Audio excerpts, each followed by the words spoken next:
ఆంధ్రప్రదేశ్ ముఖ్యమంత్రి నారా చంద్రబాబు నాయుడును ఉద్దేశించి ఆయన తల్లిని ఉద్దేశించి మాజీ మంత్రి అంబటి రాంబాబు అసభ్యకరమైనటువంటి పదజాలంతో బూతులు తిడుతూ అనుచితమైనటువంటి వ్యాఖ్యలు చేశారు. అంబటి రాంబాబు చేసినటువంటి వ్యాఖ్యలు తీవ్ర దుమారాన్ని రేపుతున్నటువంటి నేపథ్యంలో దీని మీద మనం పూర్తి స్థాయిలో విశ్లేషణ చేసుకుందాం. ప్రస్తుతం మనతో పాటున్నారు ప్రముఖ సామాజికవేత్త, ప్రముఖ రాజకీయ విశ్లేషకులు కృష్ణకుమారి గారు. వారితో మాట్లాడదాం. మేడం నమస్తే. మేడం నమస్తే. అంబటి రాంబాబు ఈరోజు నారా చంద్రబాబు నాయుడు గారిని, ఆయన తల్లిని ఉద్దేశించి అసభ్యకరమైనటువంటి పదజాలంతో దూషిస్తూ అనుచితమైనటువంటి వ్యాఖ్యలు చేశారు. ఏంటి ఆ వ్యాఖ్యలను ఎలా చూడాలంటారు? అసలు మధ్య మధ్యలో ఈయన ఇట్లా నోరు బారేసుకోవటం చూస్తుంటే వాళ్ళు కొత్త ఏం కాదు. అంబటి రాంబాబుకి ఇలా మాట్లాడటం కొంచెం నోరు ఇలాంటి నోరే. అంటే సాక్షాత్తు ఒక రాష్ట్ర ముఖ్యమంత్రిని, ఆయన తల్లిని ఏమండి అసభ్యకర పదజాలంతో దూషించడం కాదండి. సాధారణం అంటారా? నేను సాధారణం అనట్లేదు.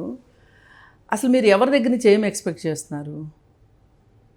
అసలు మీరు ఎందుకు ఇంత ఆవేశం? మీకు ఇది మొదటిసారా వాళ్ళు మాట్లాడడం? అసెంబ్లీలో మాట్లాడితేనే దిక్కులేదు, ఎమ్మెల్సీ శాసనమండలిలో మాట్లాడితేనే దిక్కులేదు. అప్పుడు ఏం మాట్లాడారండి? లోకేష్ను ఉద్దేశించి ఏం మాట్లాడారు? మర్చిపోయామా? మనకేమైనా షార్ట్ టర్మ్ మెమరీ లాస్ వచ్చిందా? వాళ్ళు ఇంతకంటే మంచిగా ఎట్లా మాట్లాడతారు అనుకుంటున్నారు? కాకపోతే ఇందులో కొసమెరుపు ఏంటంటే ఆ మధ్యకాలంలో అంబటి రాంబాబు తెలుగుదేశంలోకి రావడానికి ప్రయత్నం చేశాడు. ప్రయత్నం చేసినప్పుడు రానిచ్చున్నట్లయితే గనక ఈ ఏమంటారు, ఈ రేసు కుక్క మాదిరి ఎవరి మీద అంటే వాళ్ళ మీద పడిపోతాడు కదా. అప్పుడు వైసీపీ వాళ్ళ మీద పడేవాడు. కొంచెం రాష్ట్రంలో ప్రజలకి వినోదం చూపించినట్టు ఉండేది. మరి తెలుగుదేశంలోకి తీసుకోలేదు వీళ్ళు. తీసుకున్నప్పుడు మరి ఆయనకి అక్కడ పదవి లేదు, అక్కడ అసలు మామూలుగా అధినేత పట్టించుకోడు. వీళ్ళని ఓడిపోయి ఉన్నారు, ఏం చేస్తారు? అందుకని చెప్పి ఇప్పుడు ఆయనకి ఎట్లయినా సరే జనాల్లో ఉండాలి అనే ఒక 4 రోజులు ప్రతి వాళ్ళు అంబటి రాంబాబు అనాలి అంటే మాకు బాగుంటుంది. అనాలంటే ఇప్పుడు ప్రతిపక్షంలో ఉన్న వాళ్ళని ఎందుకంటారు? అప్పుడు కూడా అంటారు, గుర్తించబడతారు. ప్రతిపక్షంలో ఉన్న బాధ్యతాయుతమైన ప్రతిపక్షంగా ఉంటే, పదవి ఉన్నా లేకపోయినా ప్రజల కోసం కష్టపడే మనుషులు ఉంటే వాళ్ళు వార్తల్లో ఉంటారు. ఇవాళ సిపిఐ వాళ్ళు, సిపిఎం వాళ్ళు, అట్లాంటి వాళ్ళు ఎలా వార్తల్లో ఉంటున్నారు చెప్పండి? ఇవాళ విజయవాడలో పెద్ద లాఠీ చార్జ్ జరిగింది. సిపిఐ సిపిఎం వాళ్ళు చేశారు, పెద్ద ధర్నా జరిగింది. ధర్నాను ఆపటం చాలా కష్టమైంది పోలీసులకి. ప్రజా సమస్యల మీదే, అక్కడేం వ్యక్తిగత ఎజెండాలు లేవు, ప్రజల ఎజెండానే ఆ పార్టీల ఎజెండా. వీళ్ళకి కూడా అట్లాగే అయ్యింది అనుకోండి, అట్లా చేశారనుకోండి, వీళ్ళు ప్రజల్లో ఉంటారు. ఉద్యమాలు చేయటం అంత ఆషామాషిగా ఉందా? మేకప్లు జరిగిపోతాయి.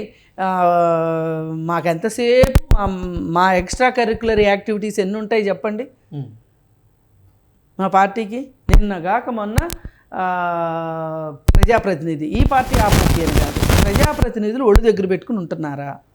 ఇప్పుడు ఇందాక వచ్చిన వార్త ఏంటి? తిరుపతి ఏరియాలో ఒక వైసీపీ ఎమ్మెల్యే తోటి ఒక మహిళ కారులో వెళ్తూ ఉంటే ఆ మహిళ తాలూకు భర్త కారు ఆపి కారు అద్దాలు పగలగొట్టి వాళ్ళ ఆవిడ్ని పక్కకు తీసుకెళ్ళిపోయి, నా భార్యతో నీకు వివాహేతర సంబంధం ఉంది అని చెప్పి అతను గగ్గోలు పెట్టాడు. ఇవన్నీ చూస్తుంటే ఎట్లా ఉందంటే, అసలు ఏంటి ప్రజాప్రతినిధులు ఈ రాజకీయాల్లోకి వచ్చి వీళ్ళు ఏం నేర్చుకున్నారు? ఇప్పుడున్న రాజకీయ నాయకులు ఎవరూ కూడా వాళ్ళ ఇంటి డబ్బులు ఖర్చు పెట్టుకొని రాజకీయాలు చేస్తున్న వాళ్ళు కాదు. ప్రజల డబ్బుతోనే అధికారంలో ఉన్నప్పుడు సంపాదించుకోవటం, అధికారం లేనప్పుడు ఖర్చు పెట్టుకోవడం, మళ్ళీ ఎలక్షన్ ఖర్చు పెట్టడం, మళ్ళీ అధికారంలోకి వస్తే సంపాదించుకోవటం. అంబటి రాంబాబు కూడా ఇందుకే మినహాయింపు కాదు. ఇప్పుడు ఇందాక నేను మాట్లాడిన కొంతమంది రాజకీయ నాయకులు కూడా మినహాయింపు కాదు.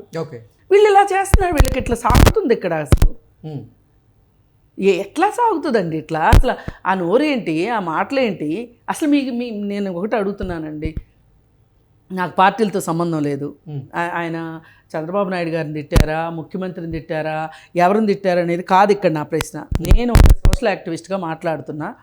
అసలు మీకు అమ్మలు ఎందుకు గుర్తొస్తారు చెప్పండి? మీకు నోరులు తెలిస్తే నీ పెళ్ళాం, నీ అమ్మ, నీ అక్క, నీ చెల్లి, నీ కూతురు, ఈ 5 లేని మగవాడు ఎవడో చెప్పండి? అందరి జీవితాల్లో నీ 5 ఉన్నారు కదా. లేనిదే నీ కుటుంబమే లేదు కదా. తల్లి లేనిదే నువ్వు పుట్టవు, చెల్లెళ్ళు అక్కో లేనిదే తోడబుట్టినోళ్ళు లేకుండా ఉండరు, భార్య లేకుండా ఉండరు, కూతురు లేకుండా ఉండరు. మరి ఏంటండి వీళ్ళు అన్నం తింటున్నారు గడ్డి తింటున్నారా? నాకు అర్థం కావట్లేదు. అసలు కడుపుకి అన్నమేనా తినేది? నన్ను అడిగితేనండి జంతువులకు మాట్లాడితే కూడా వీళ్ళకంటే బాగా మాట్లాడతాయి. వాడికి మాటలు రావు, అంతే. మాటలు వచ్చిన పాపానికి నిన్ను మాటలు మాట్లాడేది వాళ్ళ అమ్మ మొగుడు. నీకేంటి అవసరం? నువ్వు ఇప్పుడు ఏమైనా మాట్లాడదలుచుకుంటే చంద్రబాబు నాయుడు గురించి మాట్లాడు, వ్యక్తుల గురించి కూడా మాట్లాడక్కర్లా, విధానాల గురించి మాట్లాడండి మీరు.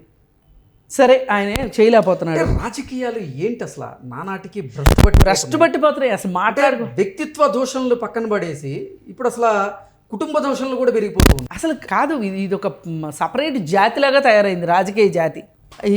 ఈ జాతికి పట్టపగ్గాలు లేవు, నోటికి అదుపు లేదు, మనుషులు మాట్లాడే మాటలు కాదు. రాజకీయ పరమైనటువంటి విమర్శలు చేస్తే ఎవరు కాదంటారు, ఎవరు కాదంటారు. ఇప్పుడు అలా మాట్లాడితే మీడియాలో సరిగా రాదు కదా.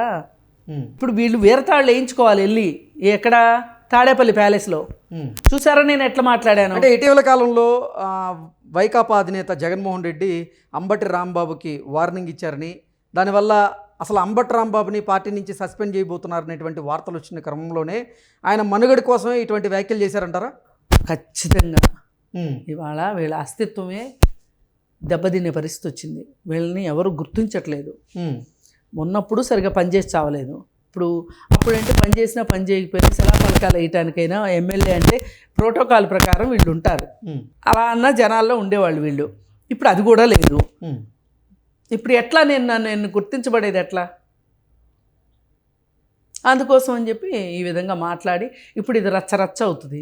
ఈ రచ్చరచ్చ చూసి అబ్బో అంబటి రాంబాబు బాగానే పనిచేస్తున్నాడు, నేను సిటీలో ఉన్నా లేకపోయినా. ఆయన లేడు కదా, రాష్ట్రంలో ఉండడు కదా, వారంలో 2 రోజులే ఉంటాడు, మిగతా 6 రోజులు వీళ్ళు ఎట్లా 5 రోజులు ఎట్లా పనిచేస్తున్నారు అనేది చూడాలి. అంటే ఇది తప్పితే ఇంకొక ఎజెండా లేదు వీళ్ళకి. ఇలా నా అభ్యంతరం ఏంటి అంటే, మీరు విధానాల పట్ల కావచ్చు, పద్ధతుల పట్ల కావచ్చు, వెయిట్ల గురించి అని మీరు మాట్లాడుకోండి, చొక్కాలు పట్టుకోండి, మాకేం అభ్యంతరం లేదు. కానీ మీరు ఈ మధ్యలోకి మట్టుకు అమ్మల్ని అక్కల్ని తీసుకొచ్చారంటే మటుకు మరీ అది కాదు. అసలు వ్యక్తిత్వ దూషణే మంచిది కాదంటే కుటుంబ దూషణ చేస్తూ ఉంటే ఇంకా ఏం చెప్తాం? నేను ఇప్పుడు వీళ్ళకి మినిమం ఉండాల్సిన జ్ఞానం ఏంటి అంటే, నేనేం మాట్లాడాలనుకుంటున్నాను, నేను ఎవరి గురించి మాట్లాడాలనుకుంటున్నాను, ఎందుకు మాట్లాడాలనుకుంటున్నాను, ఎలా మాట్లాడాలనుకుంటున్నాను అనేది ప్రతి మనిషికి తెలియాలి. ఇప్పుడు నేను ఉన్నాను, నేను మాట్లాడుతుంటే నాకు ఒక ఎజెండా ఉండాలి. నేను ఏం మాట్లాడదలుచుకున్నాను, ఇక్కడ నా అభ్యంతరం ఏంటి ఈ మొత్తం దీంట్లో. ఇతను ఆడవాళ్ళ జోలికి వచ్చాడు, ఆడవాళ్ళ గురించి మాట్లాడాడు, వాళ్ళని లాగుతున్నాడు బయటికి, ఇది నా అభ్యంతరం, నేను దాని గురించి మాట్లాడాలి. అంతేగాని ఏం అంబటి రాంబాబు నీకు పెళ్ళం ఉందిగా అంటే ఎట్లుంటుంది అనను నేను. ఎందుకంటే నేను దానికి వ్యతిరేకంగా మాట్లాడుతున్నా. ఇప్పుడు వేరే తెలుగుదేశం వాళ్ళు ఎవరైనా అయితే అలా మాట్లాడతారేమో, వాళ్ళు మాట్లాడినా తప్పే, ఎవరు మాట్లాడినా తప్పే. మీరు ఈ ఎవరైతే ఇప్పుడు సభలో లేని వాళ్ళ గురించి మాట్లాడకూడదు అనే సాంప్రదాయం ఎట్లా ఉందో, ఇక్కడ కూడా మర్యాదస్తులకు ఉండే లక్షణం ఏంటి అంటే, నువ్వు ఏం మాట్లాడాలనుకుంటున్నావో అది మాట్లాడు, మాట్లాడిన దానికి కట్టుబడి ఉండు. నేను మాట్లాడదలుచుకునేది మీరు అసలు ఆడవాళ్ళ జోలికి మీరు మాట్లాడటానికి అసలు ఆమె లేదు, ఆమె భర్త లేడు. మీకు చంద్రబాబు నాయుడు మీద అక్కసు ఉంటే అక్కసు వేరే రకంగా విధానాలు సరిగా లేవు అని, ఆయన సరిగా పరిపాలించట్లేదనో లేకపోతే ఇంకోటో మీరు మాట్లాడండి. మీరు మాట్లాడుతున్నారు, ట్రోల్ చేస్తున్నారు, మీ పార్టీ పరంగా చెయ్యండి, వాళ్ళు చేస్తున్నారు, మీరు చేస్తారు, చేసుకోండి. కానీ అసలు ఆ మాట ఉందో చూసారా, నోరు తెరిశారంటే లకారాలు వస్తున్నాయి మీ నోట్లో నుంచి. అన్నం తింటున్నారా, గడ్డి తింటున్నారా మీరు? మీ నోళ్ళు ఏం పెట్టి కడగాలి? ఫారిన్ ఫినాయిల్ పెట్టి కడగాలా, లేకపోతే ఇండియా ఫినాయిల్తో కడగాలా? ఇప్పుడు నువ్వు ఎవరిని తిట్టావు అక్కడ? వాళ్ళ అమ్మని తిట్టావు, వాళ్ళ నాన్న గురించి మాట్లాడావు. ఇప్పుడు లా కొడుకు అని మాట్లాడాడు అంటే వాళ్ళ అమ్మని అన్నట్లే కదా. వాళ్ళ అమ్మ మొగుడు అంటే ఎవరు? అసలు వాళ్ళ అమ్మ మొగుడుతో ఏంటి నీకు పని ఏంటి? అసలు నీకు పని ఏంటి ఇప్పుడు? అందుకని ఏది ఏమైనప్పటికీ కూడా భాష సరిచూసుకోవాల్సిన అవసరం ఇవాళ ఉన్నది. ఇది నేను మరీ చెప్పదలుచుకున్నాను.